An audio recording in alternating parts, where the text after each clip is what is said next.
was kind of a time of graduations. I was trying to think of a graduation joke. I don't really have a graduation joke, strictly speaking, but it's a time of weddings also. And weddings are kind of graduation, sort of graduating into a different stage of life.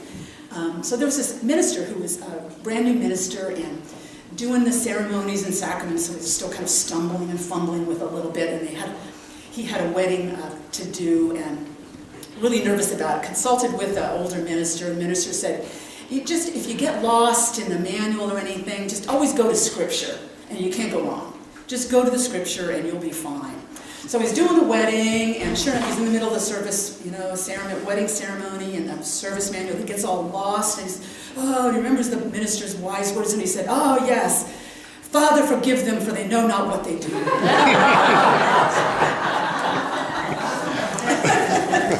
All Scripture is not the same. There's Scripture and there's Scripture.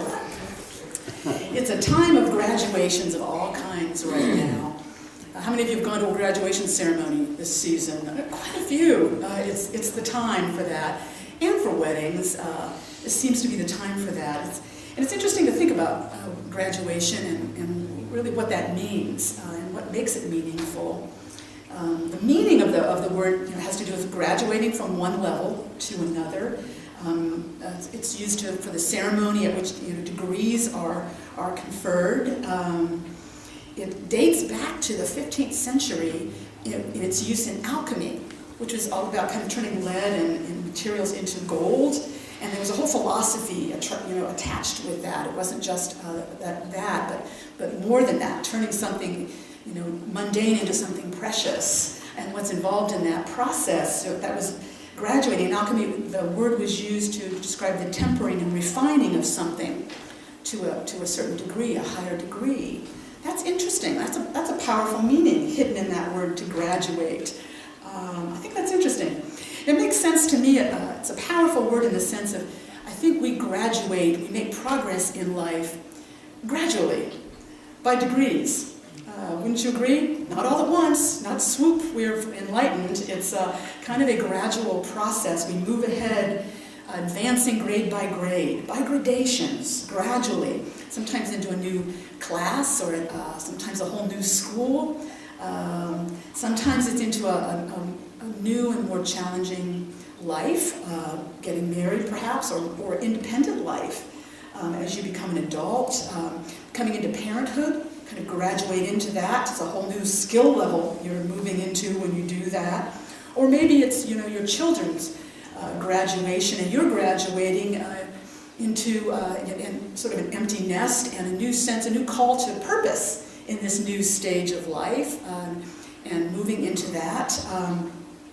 So it's kind of, are there some words of wisdom for this graduation process that we're really always involved in some way, to make sure it's meaningful for us and we're getting the most out of it and really moving to a higher level, really progressing, and not just carrying on as the same, but really getting the most out of it? I think there are. It's like with any journey or movement forward, we want to be cognizant of, we don't want to take too much baggage with us.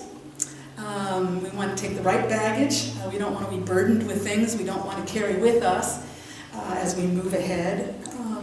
So that's what I started to think about, what to take with us to truly graduate, to advance toward gold, toward something more precious, to really move ahead. What are the steps in that? What do we need to do?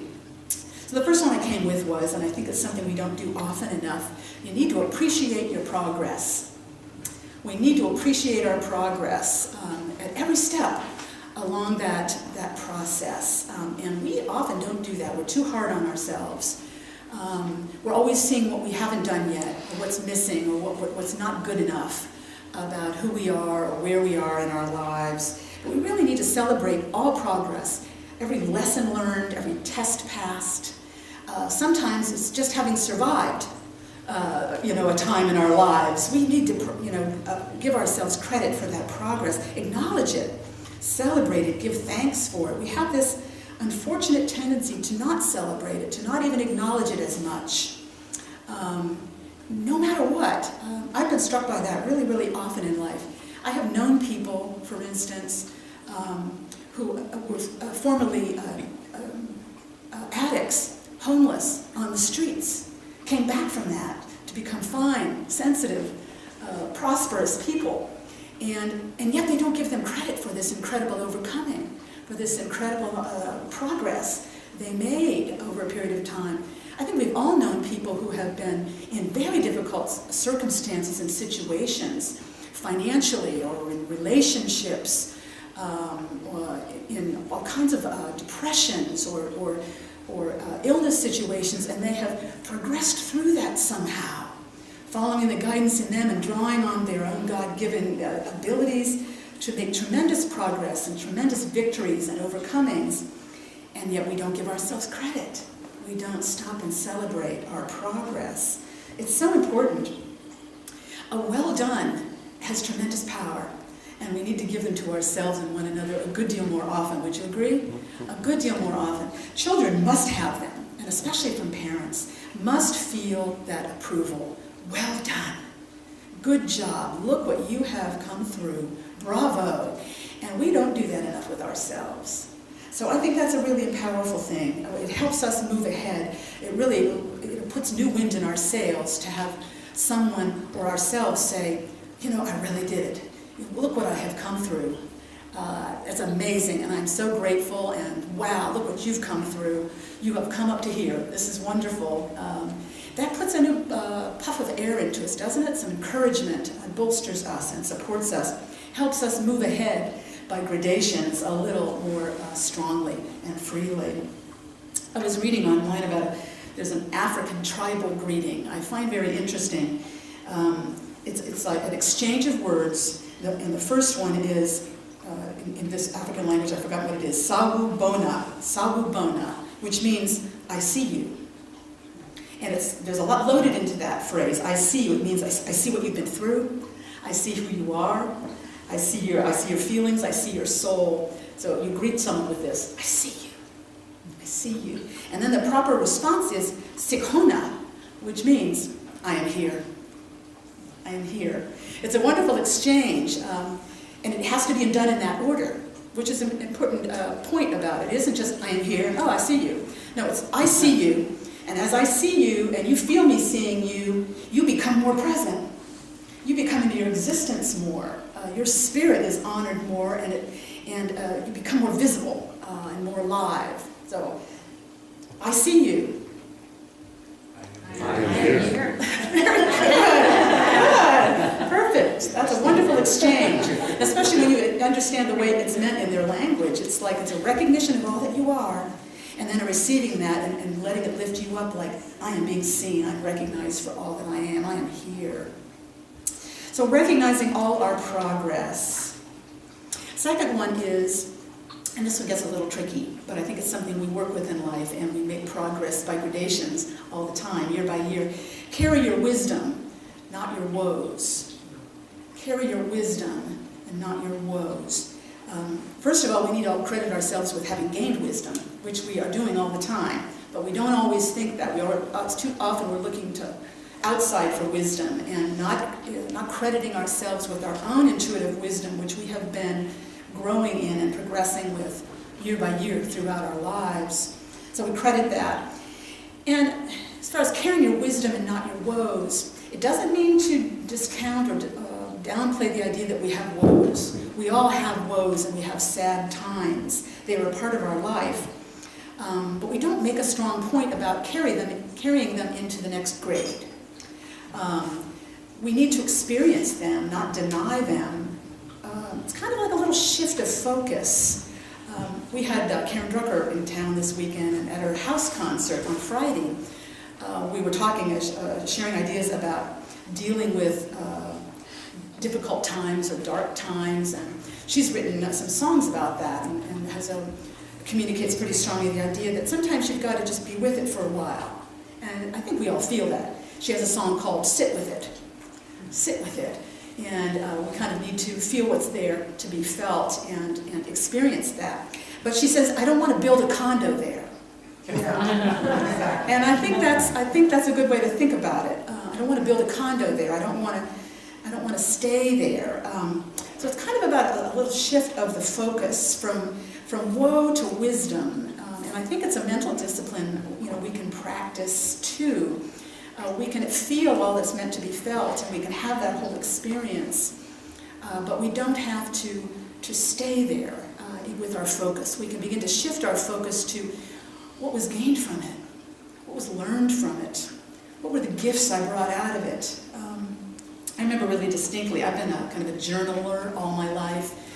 When I was a kid, I had one of those little 5-year diaries with a little lock. Any of you have those? That was the first one I started. And so I've probably been a diary or a journal keeper most of my life, with varying frequency in terms of when I write or how I write. But there was a decided shift in my focus sometime in early adulthood, early 20s, I think. I started realizing my time journaling was making me more depressed. Because my focus was too much on something that was making me sad, or upset, or worried. And I would be journaling about that. And of course, where your attention flow, your energy flows, where your attention goes, your energy flows. I was digging myself in further the more I focused on my misery. So I began to become conscious of that and realized I wanted to shift my approach to journaling. I used to do workshops on journaling, from the woe to the wisdom. So, because we've all got sad stories, we've had to come through some difficult times. But my focus in the journal became finding the blessing in that. What did I learn from going through that I'm going to carry on from here? What did I learn about my consciousness? What did I learn about how to get through difficult times? What did I learn about what heals me? What did I learn about how to tap into guidance better?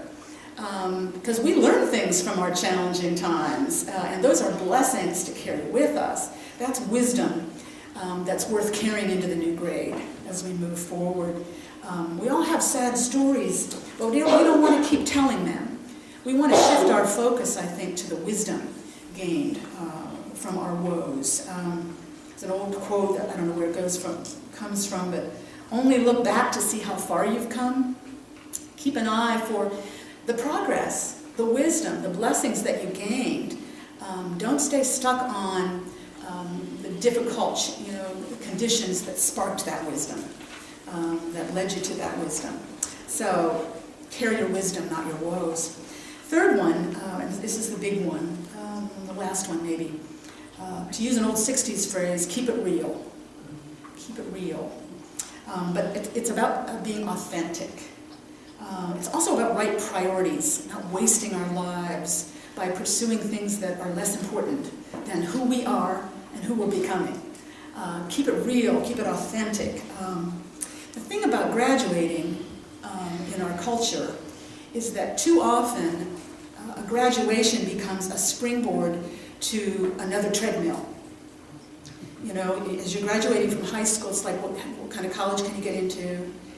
What's the grade of college? And then what your grades are like, how well you do, and how many people like you, how many people don't like you, and did you get into the right fraternity or sorority, or whatever it is. It's kind of another treadmill you get on as you graduate.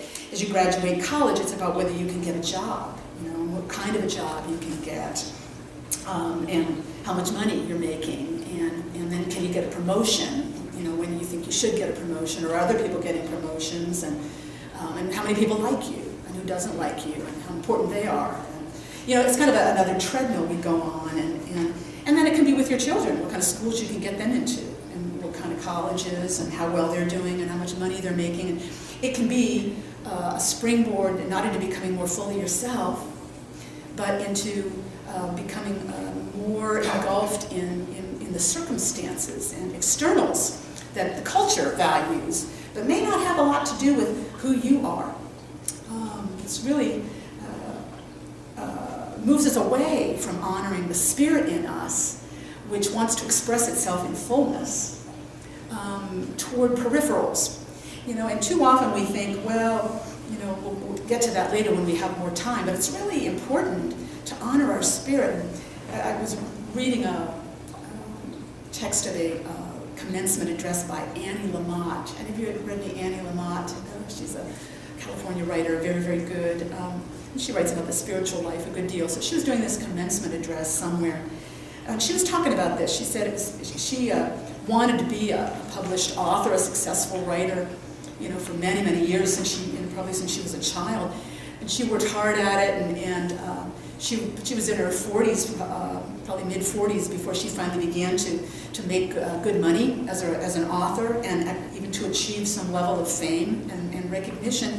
And was surprised, it turned out it just didn't bring the rewards she thought it would, which is what always happens with external rewards, wouldn't you agree? You think it's going to bring this great feeling of satisfaction if you have more money or a better job or another car, but it never does. She said she compared it to like the fake rabbits they had on contraptions at racetracks, the greyhound dogs were supposed to, and you get a closer look at it, it's really just like cloth over a piece of metal. And she said that's what it was like. It was like a fake rabbit. And she said, fake doesn't feed anything. Fake doesn't feed anything. Now, that really resonates with me. We have to keep it real. We have to keep what really feeds us, the spirit in us, because that's the important thing that helps us move forward in life to a greater sense of fulfillment and realizing and being who we are. So she says we can't buy it, lease it, rent it, date it, or apply for it. And it doesn't depend on what you look like or how much you weigh, and certainly not how much money you make, although our culture will communicate a lot of those ideas to us. J.D. Rockefeller apparently was asked once, how much money is enough? And he said, just a little bit more. And I think that's the thing with externals. It's always got to be a little bit more.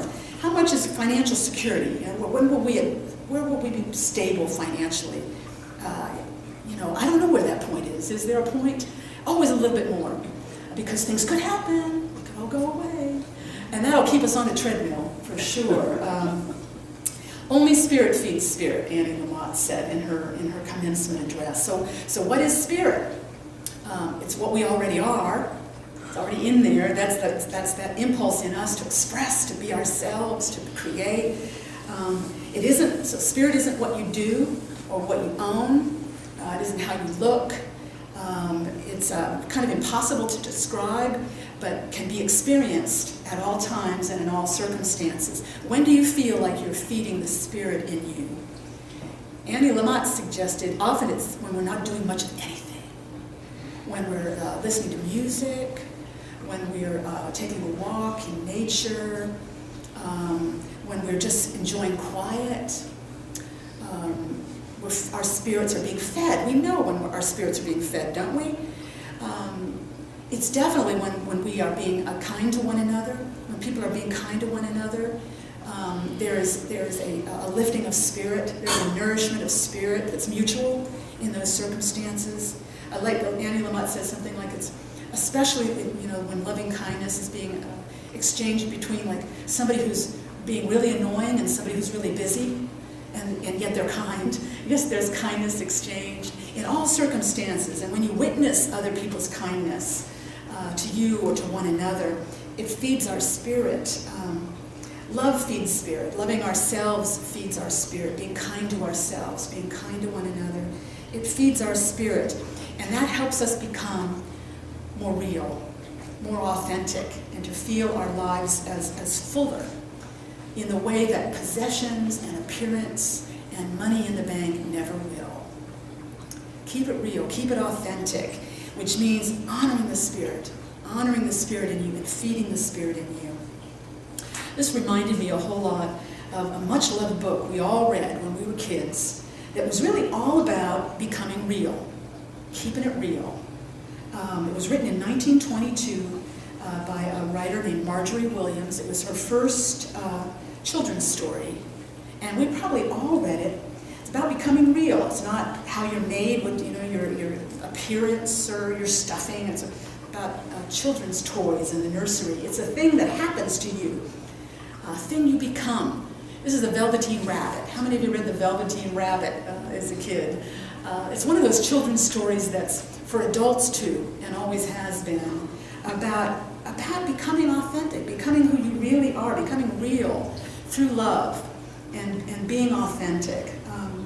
There's a wonderful line that says, it takes a long time Generally, by the time you are real, most of your hair has been loved off, and your eyes drop out, and you get loose in the joints and shabby. You know, I'm at an age now where I'm getting a little loose in the joints. Anyone else? And I know a lot of people with some, hip and knee and shoulder issues and things. Maybe we're all becoming more real. We're becoming more fully ourselves, more authentic, more real, and more true to our spirits, and practicing loving kindness and getting our priorities straighter. That it's about who we are and who we're becoming and how we're treating one another in that process so that we can continue to make progress. And it really can't be put off. We think sometimes it can. After we get enough money in the bank and, get ahead a little bit and set some things aside, then we'll take it easy and nourish ourselves a little bit more when there's time, when maybe after retirement, maybe when the kids are more settled, or something like that. But so often, and we see examples around us all the time, we may not have that amount of time. It may not wait. It's so important to feed our spirits now. I was talking to Joe on the way here about his dad had retired kind of late. He worked a little too long, probably. They put off doing things. He and Irene were going to go to Hawaii. They planned that trip. We're going to do that, and after he retired, they were going to do that kind of traveling. And he retired, but then he got sick, and he was gone in about a year. So Irene took that trip to Hawaii a few years later with friends, and they began to travel together once a year, this group of friends. But she and Max were going to take that trip, and they put it off. Now, isn't that a familiar story? How many times have we heard that, or maybe done it ourselves? I'll take care of myself later. We'll give ourselves time later to do that. I'll feed my spirit later. I'll relax later when there's more time and more money in the bank. But it's so important to do it now because we want to feed our spirits right along the way so that we can become fully ourselves, to become fully authentic and express ourselves and feel that we are ourselves the strongest we can and not have regrets about that later on, like we never took the time to really honor the spirit in us. So that, I think, is the final point, is to kind of, once we realize, if we embrace that idea, that it's important to feed our spirits throughout our lives, to dedicate ourselves to that, prioritize it. Do some reflecting on what feeds your spirit, day by day, week by week. What feeds your spirit? Build some oases of that in your days, in your week, to nourish yourself, to honor yourself and the person you are, the spirit you are, and who you're becoming. Give yourself that opportunity to become all that you can. I honor the spirit in you. I honor the spirit in me. Let's make that personal and claim that as an affirmation this morning. I honor the spirit in me. Let's do it again. I honor the spirit in me. Let's take that into prayer for a moment. And feel that and know that and commit to that deep in our hearts and minds. I honor the spirit in me, the true self I am, that is one with God, that has that God life, that spirit flowing through me, expressing as me in this unique way that I was born to express. I am eager to become all that I can. I'm eager to express myself in every way that is possible for me. I see everyone in this room expressing themselves to the highest degree, nourishing, feeding their spirits day by day, becoming truly and fully and gloriously themselves. God is guiding each one of us unfailingly as we move through these stages of our lives, graduating into greater glory and greater gold day by day. Thank you, God, for your living presence with us. Amen.